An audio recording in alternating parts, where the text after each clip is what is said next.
नमस्कार दोस्तों, मैं अमन स्वागत करता हूं आपके अपने YouTube चैनल एजुकेशन हब पे। यह बिहार शिक्षक भर्ती के NCERT based question answer series के इतिहास का 19वां क्लास है और हम देख रहे हैं कक्षा 8 के इतिहास को, जो कि आधुनिक भारत के इतिहास पर आधारित है। और आज हम देखेंगे इन दो अध्यायों का अध्याय 2 और अध्याय 7 और अध्याय 8 को। तो अध्याय 7 जो है वो है बुनकर, लोहा बनाने वाले फैक्ट्री और मालिक, और इनसे कुल 5 क्वेश्चन है। तो यहाँ से देखते हैं पहला जो क्वेश्चन है। तो इसमें जो पहला क्वेश्चन पूछ रहा है कि भारतीय कपड़े और विश्व बाजार के संदर्भ में निम्नलिखित कथनों पर विचार कीजिए, और यहाँ पे कह रहा है कि उपरोक्त में से कौन सा कथन सही है। तो पहला कह रहा है कि 18वीं सदी के शुरुआत में यूरोप में भारतीय कपड़ों की इतनी अधिक मांग थी कि खुद इंग्लैंड की महारानी भी भारतीय कपड़ों से बने परिधान ही पहनती थी, जो कि बिल्कुल आपका सही है। और दूसरा कह रहा है कि ब्रिटिश सरकार ने अपने ऊन व रेशम निर्माताओं को संरक्षण प्रदान करने के लिए कैलिको अधिनियम पारित किया था, ये भी आपका सही है। और तीसरा कह रहा है कि भारत में संयुक्त प्रांत स्थित लखनऊ जो है बंडाना शैली के कपड़ों का सबसे महत्वपूर्ण केंद्र था।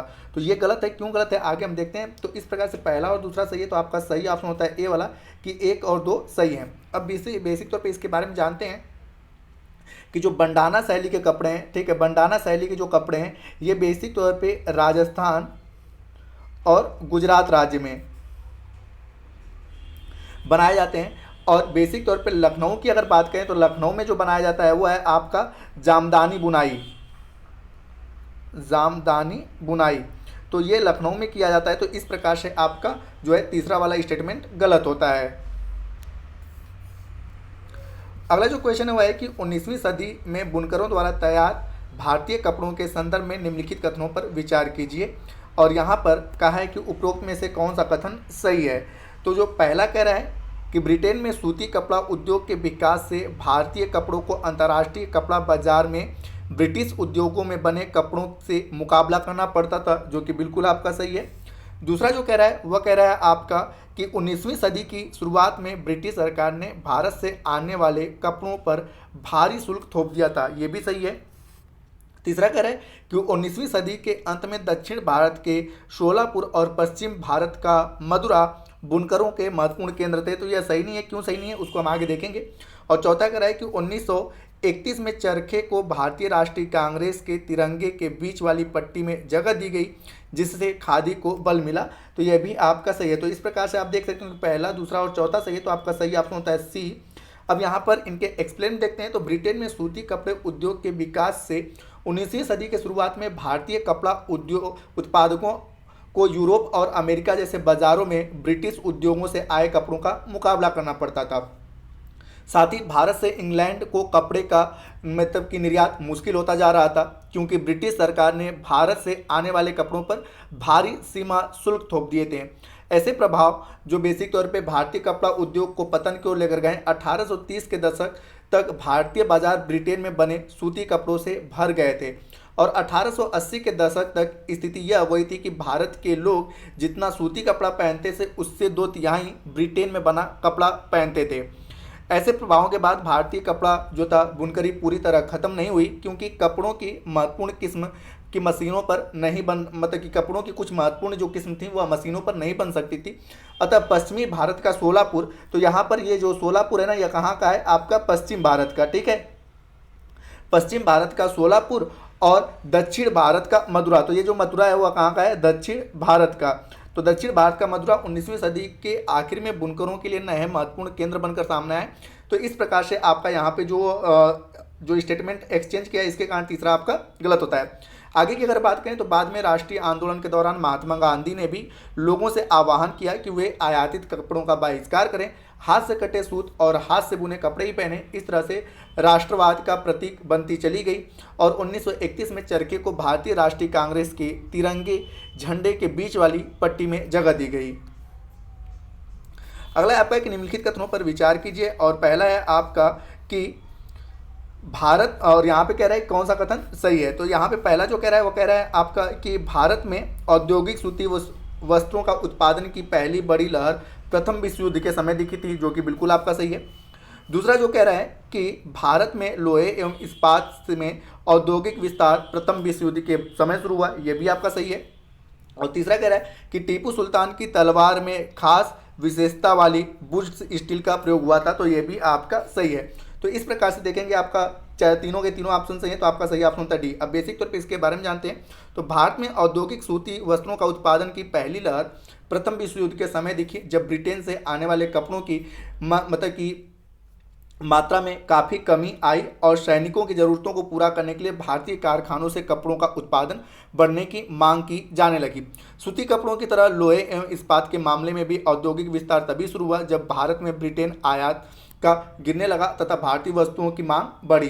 टीपू सुल्तान की तलवार की धार इतनी पैनी थी कि वह लोहे के कवच को भी आसानी से चीर सकता था। इस तलवार में यह गुण कार्बन की अधिक मात्रा वाली बुर्ज नामक स्टील से पैदा हुई थी, जो उस समय पूरे दक्षिण भारत में बनाई जाती थी। टीपू सुल्तान की तलवार की एक विशेषता यह भी थी कि उसकी मुठ पर कुरान की आयतें लिखी हुई रहती थी। अगला स्टेटमेंट है कि निम्नलिखित में से किस स्थान पर भारत का पहला सूती कपड़ा मिल स्थापित किया गया, तो आपका सही ऑप्शन होता है बी कि साल 1854 में बंबई में भारत का पहला सूती कपड़ा मिल स्थापित किया गया था। अगला जो क्वेश्चन है कि भारत में लौह इस्पात कारखानों के संदर्भ में निम्नलिखित कथनों पर विचार कीजिए, और यहाँ पे कह रहा है कौन सा कथन सही है। तो जो पहला आपका कथन कह रहा है कि भिलाई स्टील संयंत्र के लिए अयस्क की आपूर्ति का स्रोत ढूंढने में बंगाल के ताती समुदाय के लोगों ने सहायता की थी, तो यह गलत है। क्यों गलत है आगे हम बताएंगे। और दूसरा कह रहा है कि टिस्को यानी कि टाटा आयरन स्टील कंपनी की स्थापना स्वर्ण रेखा नदी के तट पर की गई थी, तो दूसरा वाला आपका सही है। तो इस प्रकार से आपका सही ऑप्शन होता है बी कि केवल दूसरा सही है। अब इसके बारे में हम जानते हैं कि भिलाई स्टील संयंत्र के लिए अयस्क की आपूर्ति स्रोत ढूंढने में सहायता करने वाले जो समुदाय थे वह समुदाय था अगरिया समुदाय था। अगरिया जैसे कई समुदाय लोहा बनाने में माहिर थे। इन्होंने दुनिया के सबसे अच्छे बेहतर लौह अयस्क के भंडारों में से एक राजरा पहाड़ियों को ढूंढने में भूवैज्ञानिक चार्ल्स वेल्ड और जमशेदजी टाटा के बड़े बेटे की सहायता की थी। तो यहाँ पर इस प्रकार से आपका पहला वाला गलत होता है, क्योंकि इसको ढूंढने वाले बंगाल के ताती समुदाय के लोग नहीं थे। कौन थे? अगरिया समुदाय के थे। आगे की बात करते हैं कि बंगाल का ताती समुदाय एक प्रसिद्ध बुनकर समुदाय था, न कि वह लोहों से संबंधित था। इसके अतिरिक्त उत्तर भारत के जुलाहे या मोमिन, दक्षिण भारत के शाले व कैकोलाल तथा देवांग समुदाय भी बुनकर समुदाय के लिए प्रसिद्ध थे। Tata iron and steel company यानी कि टिस्को की स्थापना जमशेदपुर में स्वर्ण रेखा नदी के किनारे साल 1912 में की गई थी। तो दोस्तों ये था कक्षा 7 वाला इतिहास। अब हम आगे आएंगे अध्याय 8 पर, जो कि महिलाएं जाति एवं सुधार से संबंधित है, और इसमें कुल आपके 11 प्रश्न हैं। तो चलिए देखते हैं इनको। तो इस अध्याय से जो प्रश्न है वो है आपका कि अंग्रेजों ने अपने शासनकाल में भारतीय समाज में विधवाओं और बच्चों के जीवन को सुधारने के लिए कुछ कानूनी प्रयास किए। निम्न में से ऐसे प्रयासों का सही कालानुक्रम क्या है? तो आप सभी ने पता है कि सबसे पहले सती प्रथा को रोका गया, उसके बाद विधवा विवाह के पक्ष में कानून बना, और उसके बाद बाल विवाह निषेध अधिनियम बना। तो आपका सही ऑप्शन होता है ए कि सबसे पहले आपका ये आपका सही कालानुक्रम है। अब इसको बेसिक तौर पे जानते हैं कि राजा राम मोहन राय, जो कि जिनका जन्म अगर बात करें तो 1772 में हुआ था और 1833 में इनकी मृत्यु हो गई। देश के देश में बेसिक तौर पे पश्चिमी शिक्षा का प्रचार प्रसार करने और महिलाओं के लिए अधिक स्वतंत्रता और समानता के पक्षधर थे। उनके प्रयासों के फलस्वरूप सती प्रथा की रोक की गई थी साल 1829 में। प्रसिद्ध समाज सुधारक थे ईश्वर चंद्र विद्यासागर, और उन्होंने 1856 में विधवा विवाह के पक्ष में कानून पारित किया। विद्यासागर ने कोलकाता में लड़कियों के लिए स्कूल भी खोले। इसके अतिरिक्त विधवा विवाह के समर्थन में मदरसा प्रेसिडेंसी के तेलुगु भाषी इलाके में वीर सेलिंगम पंतलू ने एक संगठन भी बनाया था। और बात करते हैं बाल विवाह निषेध अधिनियम की, तो बाल विवाह निषेध अधिनियम पारित हुआ साल 1929 में पारित कराया गया था, और इस कानून के अनुसार 18 साल से कम उम्र के लड़के और 16 साल से कम उम्र की लड़कियों को शादी नहीं किया जा सकता है। अगला जो क्वेश्चन है कि आर्य समाज की स्थापना किसने की थी? तो आई थिंक सभी ने पता होगा कि स्वामी दयानंद सरस्वती के द्वारा आर्य समाज की स्थापना की गई थी। तो बात करते हैं कि साल 1875 में स्वामी दयानंद सरस्वती के द्वारा आर्य समाज की स्थापना करी गई। आर्य समाज ने हिंदू धर्म को सुधारने का प्रयास किया। आर्य समाज के संस्थापक स्वामी दयानंद सरस्वती ने भी विधवा विवाह का समर्थन किया। 19वीं सदी के आखिरी हिस्से में आर्य समाज द्वारा महिलाओं की स्थिति सुधारने के प्रयासों के काम में पंजाब में लड़कियों के लिए स्कूल भी खोला गया। अगला जो क्वेश्चन है वो है आपका कि ब्रिटिश काल में स्त्री पुरुष तुलना नामक किताब जिसमें पुरुषों और महिलाओं के बीच मौजूद सामाजिक फर्कों की आलोचना की गई निम्नलिखित में से किसके द्वारा प्रकाशित की गई? तो यह प्रकाशित की गई थी ताराबाई शिंदे के द्वारा। अब इनके बारे में जानते हैं आपका कि ब्रिटिश काल में महिलाओं की स्थिति को सुधारने के प्रयास में के काम में बहुत सारी महिलाओं ने समाज में महिलाओं की स्थिति पर अपने आलोचनात्मक विचार प्रकट किए। पूना में घर पर ही रहकर स्त्रियां परंपरागत मतलब कि स्त्रियां जो थीं उनकी शिक्षा प्राप्त करने वाली ताराबाई, बेसिक तो ताराबाई क्या थी, अपने घर पे ही रहकर, ठीक है, वो क्या करती थी, शिक्षा प्राप्त करी और उन्होंने स्त्री पुरुष तुलनात्मक नामक एक किताब प्रकाशित करी जिसमें पुरुषों और महिलाओं के बीच मौजूद सामाजिक फर्कों की आलोचना की। बेगम रुकैया की अगर बात करें तो बेगम रुकैया खासवत 20वीं शताब्दी के शुरुआती दौर में एक प्रभावशाली महिला थी। इन्होंने कोलकाता और पटना में मुस्लिम लड़कियों के लिए स्कूल खोले। और बात करते हैं मुमताज़ अली की, तो मुमताज़ अली भी एक समाज सुधारक थी। इन्होंने कुरान शरीफ की आयतों का हवाला देते हुए महिलाओं को भी शिक्षा का अधिकार दिए जाने की वकालत करी। और बात करते हैं यहाँ पर पंडित रमाबाई की, तो संस्कृत की महान विद्वान पंडित रमाबाई का मानना था कि हिंदू धर्म महिलाओं का दमन करता है। उन्होंने ऊंची जातियों की हिंदू महिलाओं की दुर्दशा पर एक किताब लिखी और उन्होंने पूना में एक विधवा गृह की स्थापना भी की थी। हालांकि जो स्टेटमेंट पूछा गया था वो था आपके ताराबाई शिंदे के बारे में। अगला जो क्वेश्चन है कि ब्रिटिश काल में जाति और समाज सुधार के प्रयास के संदर्भ में निम्नलिखित कथनों पर विचार कीजिए। और यहाँ पे कह रहा है कौन सा कथन सही है। तो पहला कह रहा है कि राजा राम मोहन राय ने जाति व्यवस्था की आलोचना करने वाले एक पुराने बौद्ध ग्रंथ का अनुवाद किया, जो कि बिल्कुल आपका सही है। दूसरा कह रहा है कि प्रार्थना समाज ने सभी जातियों के आध्यात्मिकता समानता पर जोर दिया, ये भी सही है आपका। और तीसरा कह रहा है कि जाति उन्मूलन के लिए काम करने हेतु बंबई में परमहंस मंडली का गठन किया गया था, तो ये भी आपका सही है। तो आपका सही ऑप्शन 30 कि 1, 2 और 3 तीनों के तीनों सही हैं। अब इनके बारे में बेसिक तौर पर जानते हैं कि ब्रिटिश काल में जाति और समाज सुधार के अनेक प्रयास किए गए। इसी काम में राजा राम मोहन राय ने जाति व्यवस्था की आलोचना करने वाले एक पुराने बौद्ध ग्रंथ का अनुवाद किया था।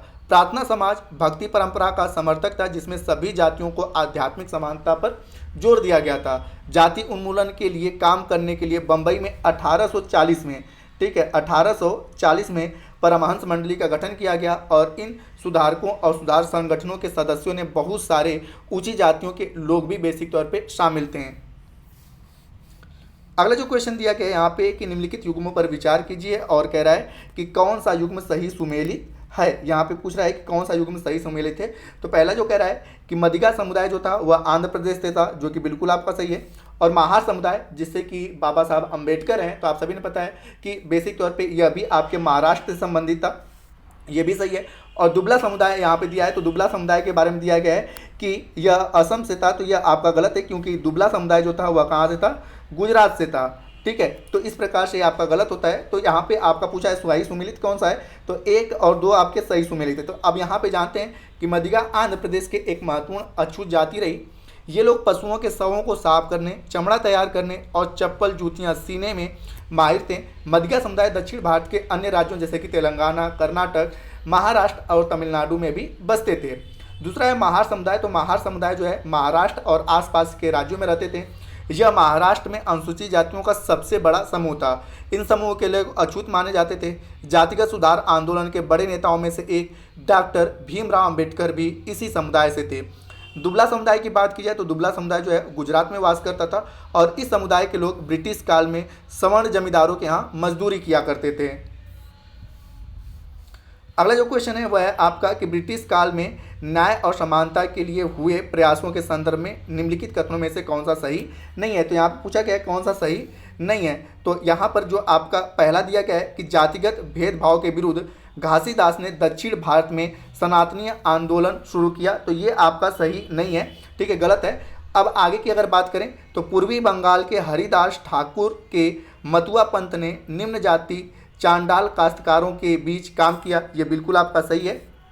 और तीसरा कह रहा है कि सत्य शोधक समाज नामक संगठन ने जातीय समानता के समर्थन में मुहिम चलाई, तो ये भी आपका सही है। तो यहाँ पूछा है कि कौन सा सही नहीं है, तो केवल पहला वाला सही नहीं है, तो इसलिए आपका सही ऑप्शन होता है ए और बाकी दोनों के दोनों सही है। अब इसके बारे में जानते हैं कि अगर हम बात करें सतनामी आंदोलन की शुरुआत मध्य भारत से हुई थी और घासीदास एक जो मतलब कि घासीदास का नामनी जो बेसिक तौर पे बात करें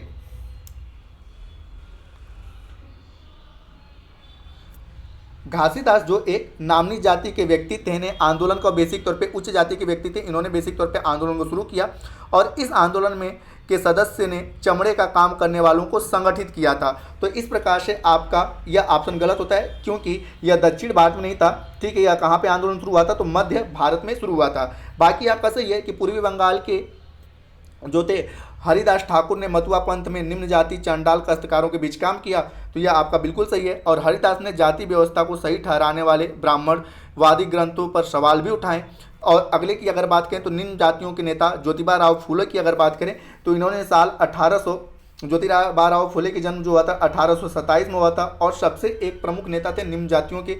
इनके द्वारा स्थापित किए गए सत्यशोधक समाज ने जाति समानता के समर्थन पर मुहिम चलाई थी। अगला है गुलामगिरी पुस्तक किसने लिखी थी? तो सभी ने पता है ज्योतिबा राव फूले के द्वारा गुलामगिरी पुस्तक लिखी गई थी और यह पुस्तक लिखी गई थी साल 1873 में। अब यहाँ पे इसमें लगभग 10 साल पहले अमेरिकी गृह युद्ध हो चुका था। मतलब कि जब यह पुस्तक लिखी गई थी इससे 10 साल पहले बेसिक तौर पे अमेरिकी गृह युद्ध हो चुका था, जिसके फलस्वरूप अमेरिका में दास प्रथा समाप्त कर दी गई थी। फूले ने यह पुस्तक उन सभी अमेरिकियों को समर्पित किया जिन्होंने गुलामों को मुक्ति दिलाने के लिए संघर्ष किया। 19वीं सदी के आखिरी हिस्से में ज्योतिबा राव फूले द्वारा महिलाओं की स्थिति सुधारने के प्रयासों के क्रम में महाराष्ट्र में लड़कियों के लिए भी स्कूल खोला गया था। अगला है आपका कि ब्रिटिश काल में गैर ब्राह्मण आंदोलन से संबंधित ईवी रामास्वामी के संदर्भ में निम्नलिखित कथनों पर विचार कीजिए। और यहाँ आप कह रहे हैं कि कौन सा कथन सही है? तो पहला कह रहा है कि इन्हें पेरियार के नाम से जाना जाता था, जो कि बिल्कुल सही है। दूसरा कह रहा है कि स्वाभिमान आंदोलन की शुरुआत इन्होंने ही की थी, यह भी आपका सही है। और तीसरा कह रहा है कि यह हिंदू वेद पुराणों के कट्टर आलोचक थे, तो यह भी आपका सही है। तो इस प्रकार से आपका सही ऑप्शन होता है डी कि तीनों स्टेटमेंट आपके सही हैं। तो जानते हैं कि ब्रिटिश काल में गैर ब्राह्मण आंदोलन 20वीं सदी में के आरंभ से शुरू हुआ और पेरियार के नाम से प्रसिद्ध ईवी रामास्वामी नायकर ने अछूतों के हितों को ध्यान में रखते हुए स्वाभिमान आंदोलन की शुरुआत करी। पेरियार उस समय के एक महान दलित नेता थे। पेरियार जो थे हिंदू वेद पुराणों के कट्टर आलोचक थे और खास तौर से मनु द्वारा रचित संहिता और खास करके भगवद गीता और रामायण के वे कटु आलोचक थे। अगला आपका कि निम्नलिखित कथनों पर विचार कीजिए और यहाँ पे कह रहा है कि कौन सा सही है। तो अब यहाँ पे अगर बात करें तो ब्रह्म समाज, तो यह ब्रह्म समाज जो था उपनिषदों में विश्वास रखता था, जो कि बिल्कुल आपका सही है। यंग बंगाल की अगर बात करें तो महिलाओं के लिए शिक्षा की इसने मांग करी थी, यह भी आपका सही है। और तीसरे की अगर बात करें कि रामकृष्ण मिशन, तो समाज सेवा और निस्वार्थ श्रम के जरिए मुक्ति के लक्ष्य की ओर इन्होंने जोर दिया था। तो इस प्रकार से आपका तीनों का तीनों स्टेटमेंट सही होता है और सही ऑप्शन होता है आपका डी। तो जानते हैं कि राजा राम मोहन राय के संगठन यानी कि ब्रह्म समाज, जिसकी स्थापना 1828 में मतलब की गई थी और यह संस्था सभी प्रकार के मूर्ति पूजा और बेसिक तौर पे बलि के विरुद्ध था और इसके अनुयायी उपनिषदों में विश्वास रखते थे और इसके सदस्यों को अन्य धार्मिक प्रथाओं या परंपराओं की आलोचना करने का अधिकार नहीं था। यंग बंगाल मूवमेंट की शुरुआत हेनरी लुई विविनियन डेरोजियो ने की थी और 1820 में हिंदू कॉलेज के अध्यापक भी ये थे। इस मूवमेंट में उनके विद्यार्थियों ने परंपराओं और रीति रिवाजों पर उंगली उठाई, महिलाओं के लिए शिक्षा की मांग की और सोच व अभिव्यक्ति की स्वतंत्रता के लिए अभियान चलाया। बात करते हैं रामकृष्ण मिशन का, तो रामकृष्ण मिशन का नाम स्वामी विवेकानंद के गुरु रामकृष्ण परमहंस के नाम पर रखा गया था। यह मिशन समाज सेवा और निस्वार्थ श्रम के जरिए बेसिक तौर पे मुक्ति के लक्ष्य की ओर जोर देता था। अगला जो क्वेश्चन है आपका है कि निम्नलिखित युगों पर विचार कीजिए और कह रहा है कि कौन सा युग्म सुमेलित नहीं है। तो पहला जो आपका कह रहा है कि वेद समाज जो था वह ईश्वर के अस्तित्व में विश्वास रखता था, जो कि आपका बिल्कुल सही है। और दूसरा जो कह रहा है कि जो अलीगढ़ आंदोलन था वह पूर्ण इस्लामिक शिक्षा के पक्षधर था, तो यह आपका गलत है। और तीसरा कह रहा है कि सिंह सभा आंदोलन जो था सिखों का सुधारवादी संगठन था, तो यह भी आपका सही है। तो कह रहा है कौन सा सही नहीं है, तो आपका दूसरा वाला सही नहीं है, तो आपका सही ऑप्शन होता है कि बी, कि केवल दूसरा सही नहीं है। अब इसके बारे में जानते हैं कि वेद समाज की स्थापना जो की गई थी वह 1864 में चेन्नई में की गई थी, ठीक है। और यह ब्रह्म समाज से प्रेरित था। इसने जातिगत भेदभाव को समाप्त करने और विधवा विवाह तथा महिला शिक्षा को प्रोत्साहित करने के लिए काम किया था। इसके सदस्य एक ईश्वर के अस्तित्व में विश्वास रखते थे। इन्होंने रूढ़िवादी हिंदुत्व के अंधविश्वासों और अनुष्ठानों को सख्त निंदा की थी। अलीगढ़ आंदोलन की शुरुआत सर सैयद अहमद खां के नेतृत्व में अलीगढ़ के उत्तर प्रदेश से हुआ था। सर सैयद अहमद खां द्वारा साल 1875 में अलीगढ़ में खोले गए मोहम्मडन एंग्लो ओरिएंटल कॉलेज के बाद ही अलीगढ़ मुस्लिम विश्वविद्यालय के नाम से जाना गया। यह मुसलमानों के पश्चिमी शिक्षा के साथ साथ विभिन्न विषयों की आधुनिक शिक्षा दी जाती थी। अलीगढ़ आंदोलन का शैक्षिक सुधारों के क्षेत्र पर गहरा प्रभाव पड़ा। तो यह पूर्ण रूप से इस्लामिक नहीं था, यह पश्चिमी शिक्षा के साथ साथ इस्लामिक और अन्य क्षेत्रों में भी शिक्षा दिया जाता था। और बात करें कि सिखों के सुधारवादी संगठन के रूप में सिंह सभा की जो स्थापना थी वह की गई थी साल 1873 में, और बाद में 1879 में लाहौर में भी सिंह सभा का गठन किया गया। और इन सभाओं ने सिख धर्म के अंधविश्वासों, जाति भेदभाव और ऐसे आचरण जिससे कि वह गैर सिख समझते थे उससे मुक्त कराने का प्रयास किया। उन्होंने सिखों को शिक्षा के लिए प्रोत्साहित किया, जिसमें अक्सर आधुनिकता के साथ साथ सिख धर्म के सिद्धांतों को भी पढ़ाया जाता था। अगला है आपका और अंतिम क्वेश्चन है आपका कि प्रार्थना समाज के संदर्भ में निम्नलिखित कथनों पर विचार कीजिए, और यहाँ पे कह रहा है कि कौन सा कथन सही है। तो पहला कह रहा है कि इसकी स्थापना बंबई में की गई थी, जो कि बिल्कुल आपका सही है। दूसरा कह रहा है कि इसने जाति बंधनों को समाप्ति तथा बाल विवाह के उन्मूलन का प्रयास किया, ये भी सही है।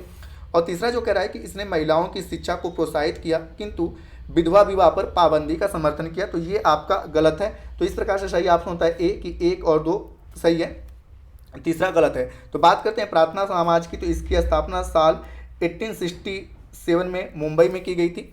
और इसमें अगर बेसिक तौर पे बात करें तो प्रार्थना समाज ने जाति बंधनों को खत्म करने, बाल विवाह उन्मूलन के लिए प्रयास किए।